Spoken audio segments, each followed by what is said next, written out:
သူများကိုတိတ်ပြီးမတနာပါနဲ့နောက်ဆုံးတနာစရာအကောင်းဆုံးသူကကိုဖြစ်နေတတ်ပါတယ်ဘဝမှာအပင်ပန်းဆုံးအလုပ်ကမျောလင်းချက်နဲ့တက်ရှင်ရတာအပင်ပန်းဆုံးပါပဲမျောလင်းချက်တွေကိုထင်တယ်လို့ဖြစ်မလာတဲ့အခါဆက်တွဲနေတာတွေလည်းဖြတ်ရမယ်ဖက်တွဲနေတာတွေလည်းရပ်ရမယ်အတွေးလွန်တာတွေကိုလည်းလျှော့ရပါမယ်အားနာတဲ့စိတ်ကိုလည်းပဲလျှော့ရပါမယ်ဒါမှပဲအေးအေးချမ်းချမ်းနဲ့ဘဝကို80ရှင်တန်နိုင်မှာဖြစ်ပါတယ်ဒီလိုမှမဟုတ်ရင်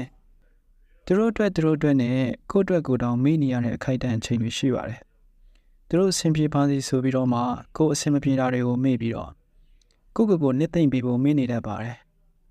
ခါတလေမှာလမ်းပြောင်းတယ်လို့စိတ်ထဲဝမ်းနေတယ်လို့အထီးကျန်ဆန်တယ်လို့နဲ့ဘသူကိုပြောပြရမှန်းမသိအောင်မွန်းချက်ဖူးရလိမ့်မယ်ဒါတွေအားလုံးကသူများအတွက်ဆိုပြီးတော့မှကိုယ့်အတွက်ကိုမေ့နေတဲ့နောက်ဆက်တွဲတွေဖြစ်ရပါပဲဒါကြောင့်ဘဝမှာကိုမရှိရင်မဖြစ်ဘူးလို့မတွေးပါနဲ့ကိုအားကိုးလွန်းပြီးတော့သူတို့ကိုယ်တိုင်မရက်တည်နိုင်တဲ့အခါမှာ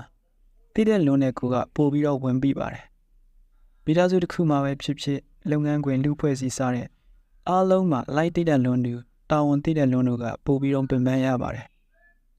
ဒါပေမဲ့ပင်ပန်းခံထားရတဲ့လောက်ပြန်ရတဲ့အရာအလုံးကမထိုက်တန်ဘူးဆိုပြီးတော့မှလည်းစိတ်ပင်ပန်းမခံပါနဲ့လောကမှာကျွန်မဘလောက်ထိတော်ပါတယ်တတ်ပါတယ်ကောင်းပါတယ်ပြောခဏန်းလိုလူတွေရှိနေတယ်ပြီးတော့ကိုယ့်ရဲ့လုပ်ရတိုင်းကအတိမပြုခံရဖို့မပြောနဲ့အောက်ဆုံးထိဆွဲချမခံရရင်တောင်ကံကောင်းပါတယ်ဒါကြောင့်